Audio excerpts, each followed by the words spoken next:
Take a look around East Devon and you'll soon realise it's a mecca for the over 50s. But why are there so many old people here? And how does it affect the geography of the area? What services does an ageing population need? And how can we find the resources to fund them? This programme's about the ways East Devon's people, its government and other organisations are working to meet the challenges of providing for an ageing population.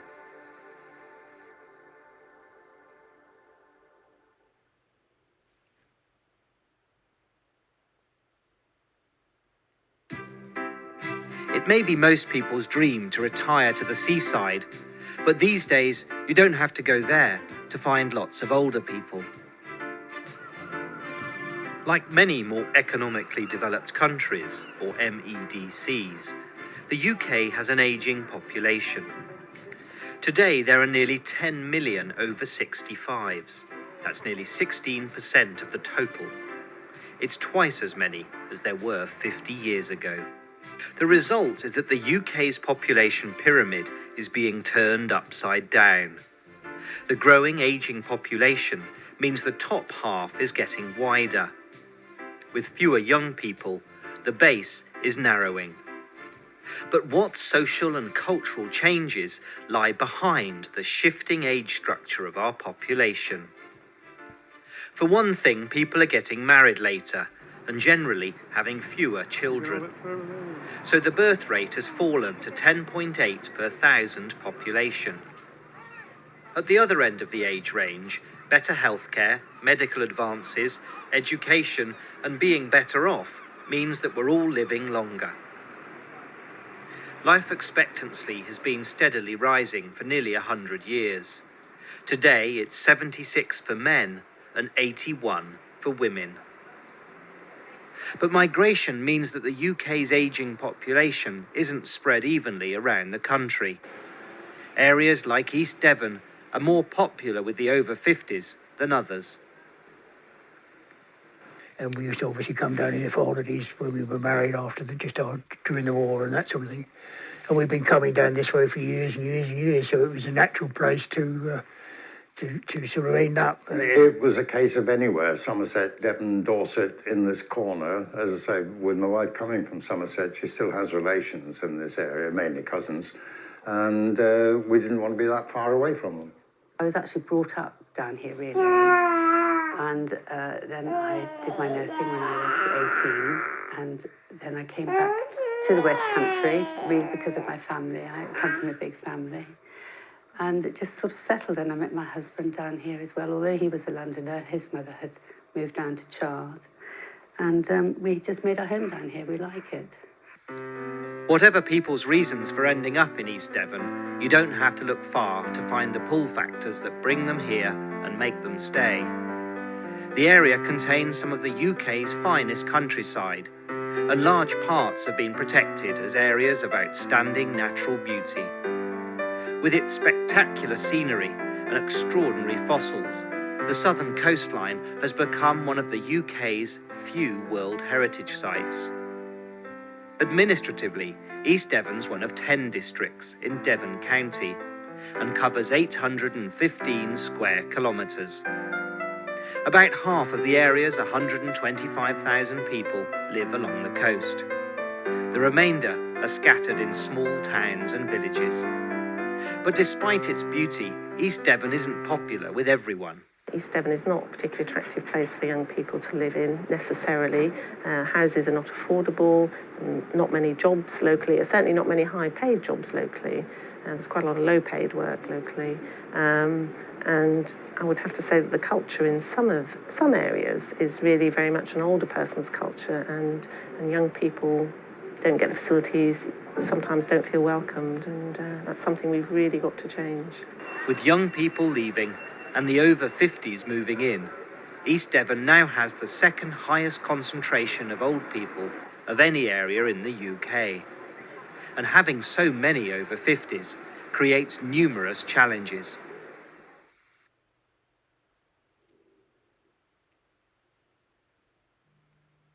For Albert Venison and the vast majority of older people, retirement means a significant reduction in earnings. I mean, basically my income is two pensions as such.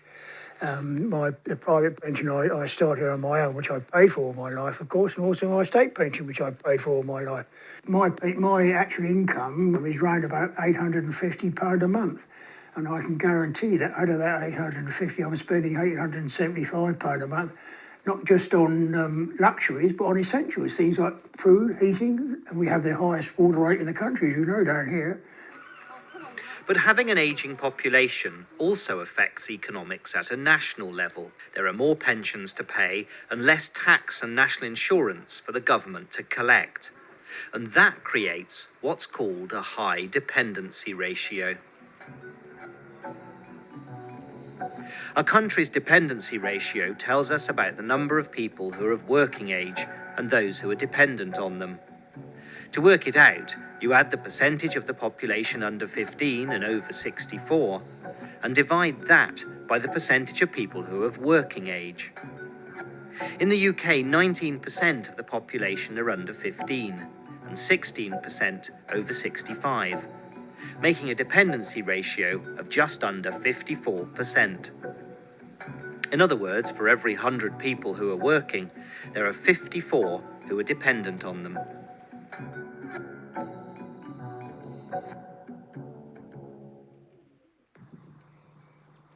It's Friday morning, and Albert Venison is on his way to the doctor's to collect his weekly prescriptions. Like nearly everybody, Albert's discovered that the older he gets, the more frequent his visits are to doctors, hospitals and chemists. For the health authority in East Devon, having a large elderly population presents a major challenge.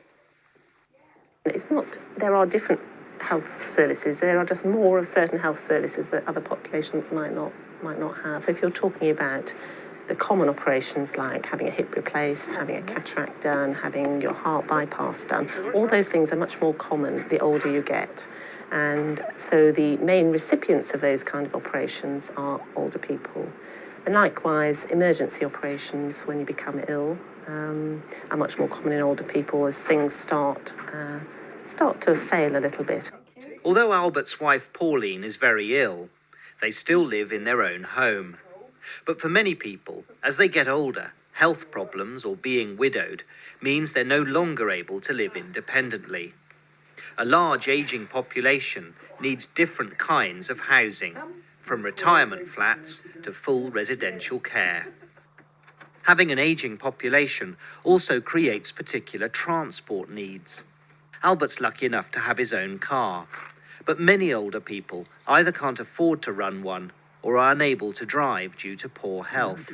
Meeting their transport needs is an important part of keeping them involved in society. A lot of our older people that we come into contact are very socially isolated, either because of where they live geographically or because their friends and family don't live nearby. So it's a vital service in terms of them joining in with other people, interacting socially and accessing services. In East Devon, meeting the transport needs of the ageing population is made more of a challenge by the dispersed settlement pattern. You have a large number of parishes scattered around with small numbers of built-up areas. It's not economic for commercial enterprises to run bus services through there, and quite often the only bus service you get is once a week. It gives you an hour in the town to do a week's shopping, sometimes even less than that. But as well as having needs, ageing populations contribute a vast amount to society. The spending power of the over 50s is known as the grey pound, and in 2005 it was worth £215 billion to the UK's economy. Older people spend most of their money on financial, health and beauty and travel services. And in East Devon, as elsewhere, having a large older population affects the type of shops that appear in the high street. 90% of our customers are over the 50 age bracket, with a varied interest of what they like to do. It goes from cruising to coaching, lakes and mountains. Plus, a lot of them have friends and relations overseas, and they do a lot of independent travel as well. They may have retired, but many older people also contribute to society by doing large amounts of voluntary work. The centre couldn't run without the volunteers. I work 4 days a week, but the centre's open 6 days a week. And also, like the computers over in the corner are all run by volunteers. The computer lessons are all given by volunteers. So the volunteers are so special, they really are. And much of the work older people do is hidden from view. Since retiring, Pat has swapped her job for unpaid work. I have Molly 3 days a week at the moment, on a Monday, Tuesday and a Wednesday. She's really no trouble at all. I've got 2 other grandchildren and I go in to look after them as well. They live in Taunton. But I tend to go to Taunton to look after them because it's easier. They've got all their bits and pieces and I haven't really got the sleeping accommodation for them here. If the millions of older people who care for partners, relatives and grandchildren stopped working, it would cost the country billions of pounds. Perhaps then, this is one of the many reasons that governments, voluntary bodies and individuals need to work together to meet the challenges and needs created by an ageing population.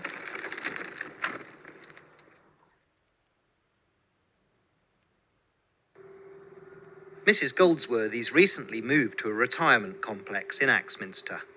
Like many older people, she found that the commercial sector was able to provide a solution for changes in her housing needs. I had a fence blown down and I had some guttering go wrong and all these things, you see. And I was constantly phoning my son and saying, what do I do about it? And the plumbing started making odd noises. And what do I do about it? And I thought, well, this isn't fair on him. Although he said he didn't care, didn't mind, you know. So I decided I would have to go somewhere where I wasn't dependent, basically, on somebody else coming to fix things for me. Flats in this development can only be bought by people over 50, and they've been carefully designed with the needs of those people in mind. This is the voice module that's linked to the bunker in New Milton. We call it Careline. Cord here, and if you pull that cord, within 30 seconds, somebody at the bunker will respond. You can tell them if you have a problem. They'll alert emergency services or relatives or whatever. The taps are very easy to operate, as you can see, for anybody with arthritic fingers. Plugs I've mentioned, you can see that all the sockets and all the switches are at hip height, so there's no bending. We try and make life as comfortable as possible, recognising that whilst people are elderly, they don't want to be treated as if they are infirm. But for Mrs. Goldsworthy, it's not just about the flat. It's about having other people around. We have our coffee mornings, that's formal. And then we get together and play Scrabble and things in the evening, you know, and people will phone you up and say, what about coming down and playing cards or something? So you're not dependent on just watching television. You can do other things too. The key issue for many residents is security, so all the flats have CCTV. Exactly what's going on. And yes, but that's... By looking at the population statistics and building flats that meet the needs of older people, the developers think they've got the formula right. And with the UK's ageing population still growing, more and more developments like this are being built.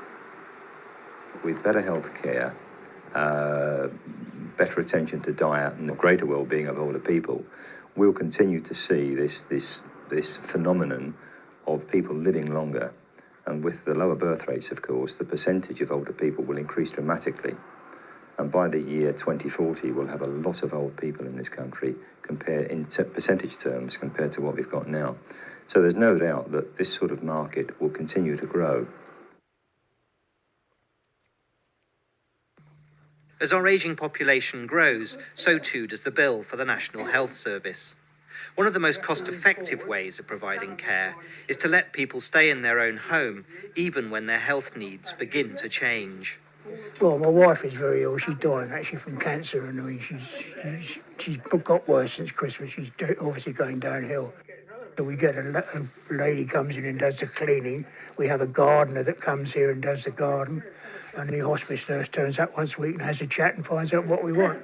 We've now got to make different provisions for having a bath and that sort of thing. We were managing to have a shower, but we can't now use a shower because we can't get over or Pauline can't get over the edge of the bath. So I mean, if we come in, I'll show you what the problems were, because as you know, the step is there, and that's the highest step you get. To get her legs over the actual bath. By fitting special aids, such as stair and bath lifts, support handles and chair raisers, it's been possible for Pauline to stay at home. But with so many older people moving to East Devon, finding sufficient numbers of care staff is proving increasingly difficult. We have a crisis of carers along the coast. Younger people can't afford to live in these places because of property prices, and it's not really easy to get them to work out here. That is one of the big areas. The other is, of course, the medical services. The practices do their very best and they want to serve the community, but they are finding that there's increasing pressure because, of course, as people's health declines, it makes more demands on the doctors and so on. But even with the range of services available, some people can't live independently. Mrs. Ashton needs full-time support after being disabled by a stroke. All the right side was, I suppose, paralysed. I couldn't feel it at all. I still can't. I've no feeling on my face, on my arm, on my leg, but I've got movement. And that really is because I've got the time here and they help. Mrs. Ashton's being treated at one of East Devon's intermediate care homes. These government-funded centres provide short-term accommodation and therapy to enable people to live independently again. A lot of people go into hospital for one reason or another, and then they're unable to go straight home afterwards.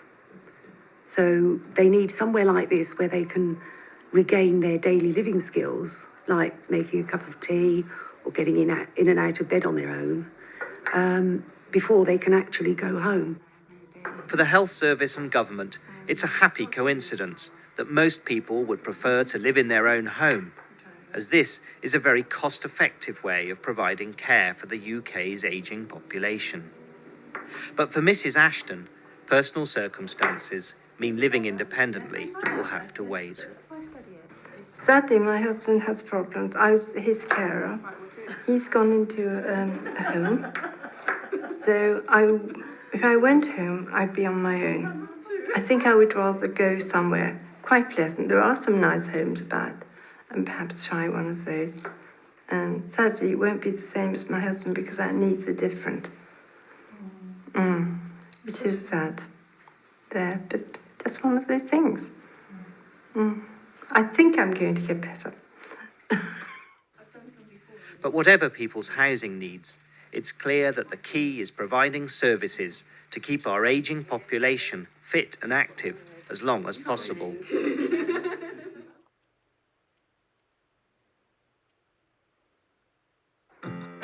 For most people, getting old doesn't just mean changes in their health. Retirement also affects the amount of time people have on their hands. Governments are very aware that keeping older people active not only means they can contribute to society, it also saves money on healthcare and housing. Despite his 72 years, Pat's a hard man to keep up with. He gets up at 5:30 and walks 2.5 miles just to get to the local swimming pool. Swimming was something I always wanted to do and didn't have time or opportunity, all the facilities. And suddenly there they were on the doorstep and within walking distance. The swimming pool's one of many sports and recreational facilities and clubs organised by East Devon District Council in order to help keep the community fit. To encourage pensioners and others on limited incomes to use these facilities, entry fees are subsidised. There is a senior citizens rate. I'm paying about 170 a year and I'm using it 5 times a week, so it doesn't cost me an awful lot to go down, 60 pence or so a swim, which isn't out of the way. But maintaining well-being isn't just about physical fitness. It's also about keeping people mentally active and engaged. The idea behind this centre is to offer a range of services that helps people's physical fitness and mental well-being. Coming to the centre is an important part of their life. It's a lifeline to access, friends, to access services. And I think without the centre, a lot of people would be at home and be very, very lonely. From handicrafts to computer training, Tai Chi, counselling and day trips. As well as providing a space to have a chat and cup of tea, this Age Concern Centre in Seaton offers a wide range of activities. With little government support, non-governmental organisations, or NGOs, like Age Concern, play an important role in meeting the needs of the over 50s. Without us, there is no doubt but what the government could not afford to run such services. This one alone costs over £47,000 per year to run. And as I say, we do an awful lot of fundraising and income generation to support the services. As well as providing much-needed services to keep the over 50s mentally and physically active, much of the centre's £47,000 annual budget is spent on transport. Something that's vital in a rural district like East Devon.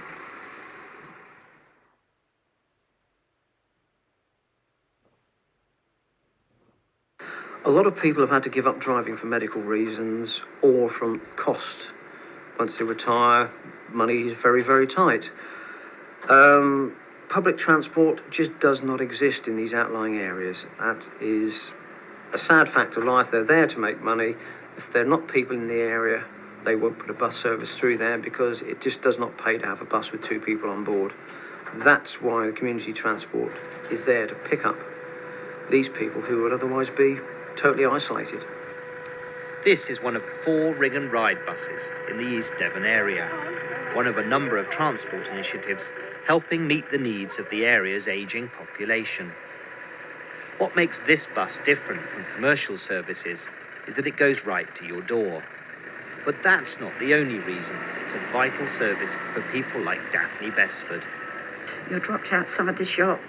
Angie helps you with your shopping, carries it round. So I find it, but the bus stop, I couldn't do it because it'd be too far to carry a week's shopping.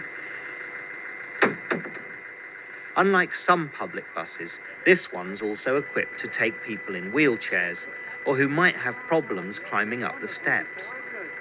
Passengers pay roughly the same fare as on public buses, but these services are much more expensive to run, and the extra funding is often difficult to secure.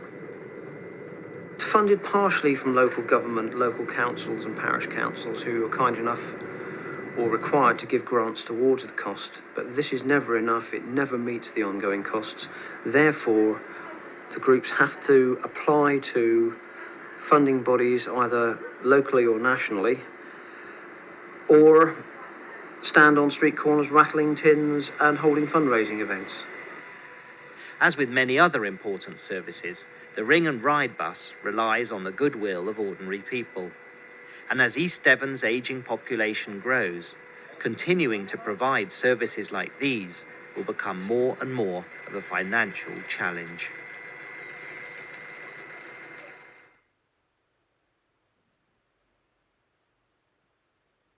You shouldn't have to get up in the morning and weigh one thing against the other as to whether you're going to do this or do that.